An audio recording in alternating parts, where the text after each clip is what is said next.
सबसे पहले आप सबको अस्सलाम वालेकुम।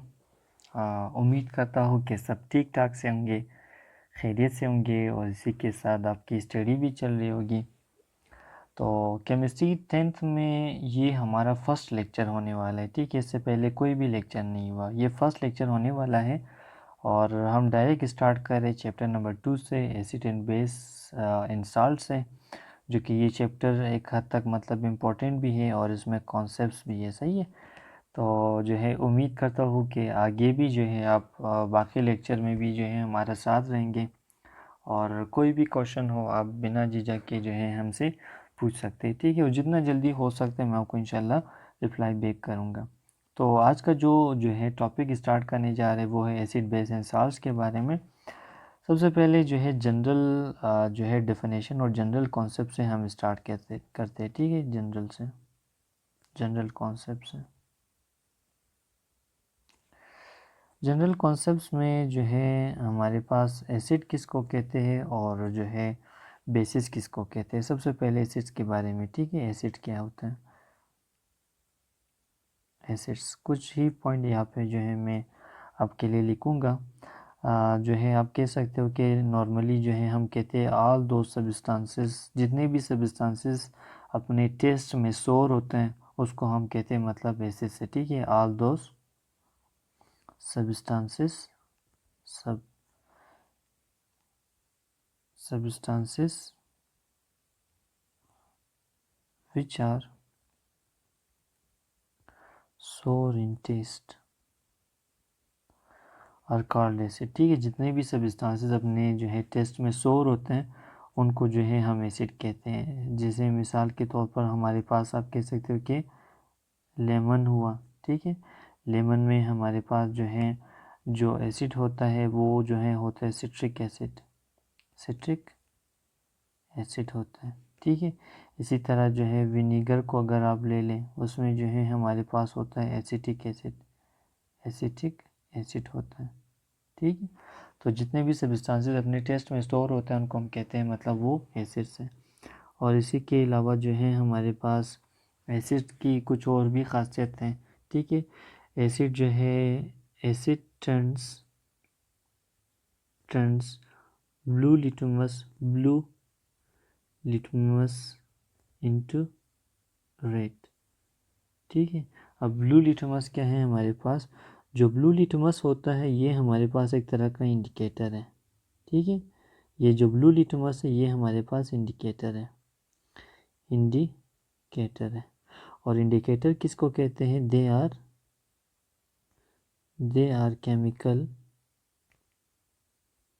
Chemical substances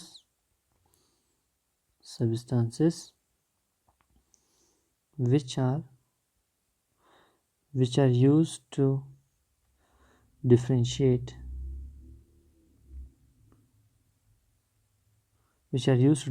between acids and base। Acid और बेस के दरमियान जो हमें डिफ्रेंशिएट करवाता है कि कौन सा एसिड है कौन सा बेस है, वो हमें जो है इंडिकेटर्स करवाता है। इंडिकेटर्स बहुत तरह के हो सकते हैं। लिटमस जो है यहाँ पे एक तरह का एग्जांपल है इंडिकेटर का, ठीक है। कि ब्लू लिटमस ये, क्योंकि जो ब्लू लिटमस में आपको कह रहा हूँ ना, ये एक तरह का पेपर होता है, पेपर स्ट्रिप है। इस तरह का एक पेपर स्ट्रिप होता है जो कि अपने कलर में ब्लू होते हैं। जब इसको जो है हम मतलब जो सोल्यूशन हमारे पास है उसमें जब हम डिप करेंगे तो ये ब्लू से जो है रेड में अगर कन्वर्ट हुआ तो वो हमारे पास एसिड है, ठीक है। ये एसिड की खासियत होती है। इसके अलावा जो है एसिड काफ़ी ज़्यादा कोरेसिव है, acids are corrosive. Acids are corrosive, corrosive का मतलब ये है कि ये किसी भी चीज़ के साथ जब रिएक्ट करते हैं तो बहुत ही जल्दी से उसको जो है ख़राब कर लेता है या उसको मतलब जंग लग जाता है, उसको हम कहते हैं कोरेसिव प्रॉपर्टी, ठीक है। ख़ासकर अल्लाह ना करे मतलब अगर जो है स्किन पे गिर गया या कहीं पे गिर गया तो जो है स्किन जल भी सकते हैं एसिड्स के वजह से, ठीक है। लेकिन ये कॉमन मतलब एसिड से नहीं होता।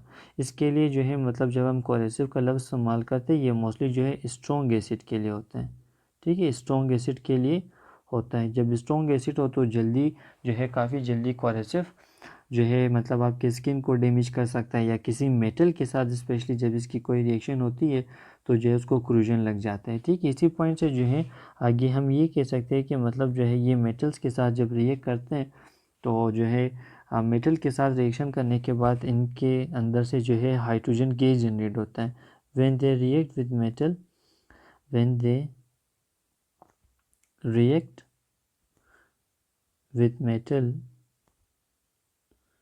with metal they generate hydrogen gas. Hydrogen gas जब ये किसी भी मेटल के साथ जब इनकी रिएक्शन होती है तो उनके अंदर से हाइड्रोजन गैस रिलीज होता है। जिस तरह का एक एग्जांपल यहाँ पे मैं आपको एक इक्वेशन करवा रहा हूँ, HCl को जब हम जिंक के साथ मतलब इसका रिएक्शन करवाते हैं, जिंक एक तरह का मेटल है, तो इनके रिएक्शन होने की वजह से जो है हमारे पास साल्ट बनता है इस तरह, और साथ साथ में जो है हाइड्रोजन गैस मतलब रिलीज होता है गैस की सूरत में। ठीक है, तो जो है यार इस रिएक्शन से हम जो है मतलब देख सकते हैं कि जब भी किसी एसिड का मेटल के साथ रिएक्शन होता है तो वहाँ पे हाइड्रोजन गैस रिलीज हो जाता है। सही है, अब जो है बेसिस के बारे में यहाँ पे थोड़ा सा हम डिस्कस करते हैं कि बेसिस हमारे पास क्या है। बेसिस जिस तरह हमने कहा कि मतलब जो एसिड्स होता है वो अपने जो है टेस्ट में शोर होता है। बेस फिर क्या है, बेस असल में होते हैं all those substances which are bitter in taste, bitter in taste are called base। जितने भी सब्सटेंसेस अपने टेस्ट में बिटर होता है, ठीक है, उनको हम कहते हैं वो बेस है असल में। ठीक है, और दूसरा पॉइंट जिस तरह जो है हमने लिखा है कि मतलब इसका एक एग्जांपल अगर मैं आपको बता दूं ना, ये जो है सिंपल जो सोप का टेस्ट है, कभी अगर आपको जो है मतलब फेस जो है वॉश करते हुए आपके जो है मुंह में चला गया होगा, तो उस टेस्ट को असल में जो हम कहते हैं बेसिक टेस्ट है। ठीक है, दूसरा जो है हमारे पास इसकी जो प्रॉपर्टी है, जिस तरह हमने लिखा है ब्लू लिटमस को जो है ये रेड में कन्वर्ट करता है, इसी तरह बेसिस जो है base turns red litmus into blue, ये रेड को ब्लू में कन्वर्ट करते हैं। अब जो है इस पॉइंट पे आप थोड़ा सा गौर करें ना, ये एक दूसरे के जो है अपोजिट है। यहाँ पे जो है रेड लिटमस जो है किस चीज़ में कन्वर्ट हो रहा है, इनटू ब्लू। रेड जो है ब्लू में कन्वर्ट हो रहा है, और यहाँ पे अगर आप देखिए ब्लू रेड में जो है कन्वर्ट हो रहा है। ठीक है, तो ये एक दूसरे के अपोजिट है। इसके अलावा जो है मतलब पॉइंट अगर हम डिस्कस करें नेक्स्ट जो है, जिस तरह यहाँ पे हमने लिखा है कोरेसिव है, इनका जो है क्या है, basis feels slippery when touched. किसी भी बेस को जब हम टच करते हैं ना, जो है वो मतलब जो है हमें इस तरह लगता है कि स्लिप हो रहा है हमारे हाथ से। ठीक है, स्लिपरी टच जो है वो हमें प्रोवाइड करता है। असल में ये स्लिपरी टच जो है हमारे स्किन की वजह से मतलब होते हैं।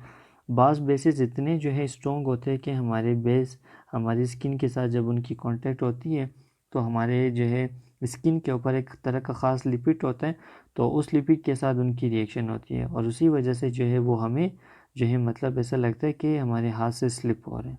सही है, इसी तरह जो है इनका भी कुछ रिएक्शन आगे हम जो है डिस्कस करेंगे इनके अपने टॉपिक में, लेकिन फ़िलहाल जनरल कॉन्सेप्ट्स के लिए मतलब मेरे ख्याल में इतना काफ़ी है हमारा एक बैकग्राउंड बनाने के लिए। सही है, अब जो है आपको पता है कि हर बेस को और हर एसिड को जो है हम टेस्ट नहीं कर सकते, इसी वजह से फिर हमारे पास क्या आते हैं, थ्योरीज आते हैं। ठीक है, theories of acid and base आते हैं, तो वो थ्योरीज यहाँ पे हम स्टार्ट करेंगे, और बाकायदा मैं आपको बताऊंगा कि मतलब टोटल कितने थ्योरीज हैं हमारे पास और कौन कौन से थ्योरीज यहाँ पे हम डिस्कस करेंगे। ठीक है, तो जो है एक और टॉपिक स्टार्ट करते हैं यहाँ पे, थ्योरीज रिलेटेड टू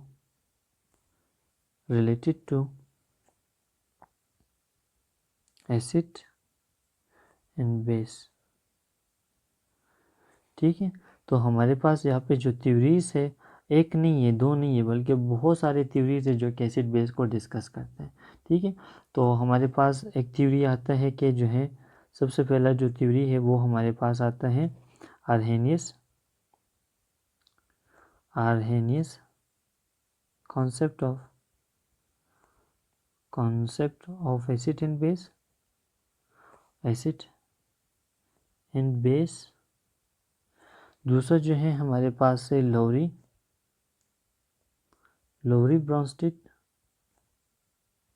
ब्रोंस्टेड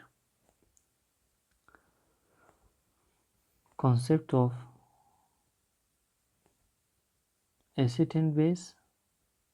इसके अलावा तीसरा है हमारे पास Lewis concept of acid and base. इसके अलावा एक और जो है हमारे पास है, ठीक है, जिसे फोर्थ हम कहते हैं Usanovich concept of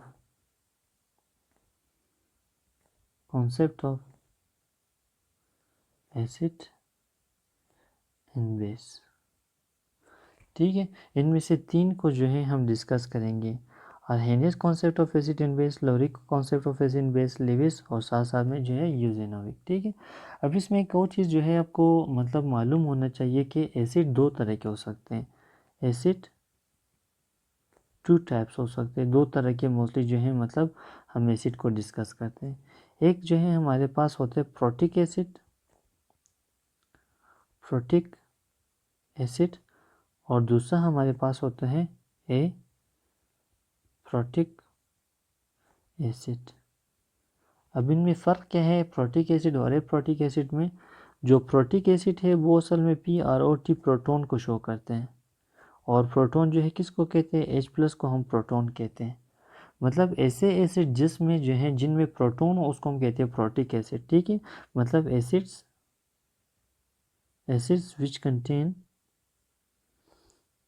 which contain hydrogen and are able, और उनमें क्या एबिलिटी हो, and are able to donate H+, उनको हम कहते हैं प्रोटिक एसिड है।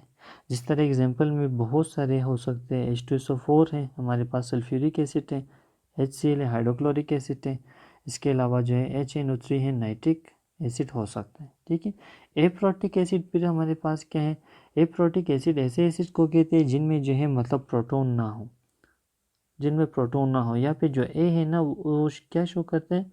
एब्सेंट। मतलब जिसमें जो है प्रोटॉन एब्सेंट हो, जिसमें हाइड्रोजन एब्सेंट हो, उसको कहते हैं एप्रोटिक एसिड। ठीक है, जिस तरह हमारे पास एग्जांपल हो सकता है जो है BF3 का फुल फॉर्म जो है इसको हम कहते हैं बोरोन ट्राईफ्लोराइड। ठीक है, ये हमारे पास मतलब जो है क्या है, ये एक एसिड है जिसमें हाइड्रोजन है ही नहीं, जिसकी वजह से इसको हम क्या कहते हैं? एप्रोटिक एसिड कहते हैं। सही है, समझ में? आज के लिए इतना ही जो है, फिर इंशाल्लाह हम नेक्स्ट जो लेक्चर होगा उसमें हम एक प्रॉपर जो है इन थ्योरीज़ में से सबसे पहला थ्योरीज स्टार्ट करेंगे Arrhenius concept of acid and base, और वो भी जो है मुकम्मल रिएक्शन के साथ। ठीक है, होप कि ये लेक्चर आपको यहाँ तक मतलब समझ में आ गया होगा। अगर आपको ये जो है लेक्चर इसमें कोई भी कन्फ्यूजन हो, कोई भी सवाल हो, तो आप कमेंट सेक्शन में पूछ सकते हो। ठीक है, नेक्स्ट लेक्चर तक अपना ख्याल रखिएगा। अल्लाह हाफ़िज़।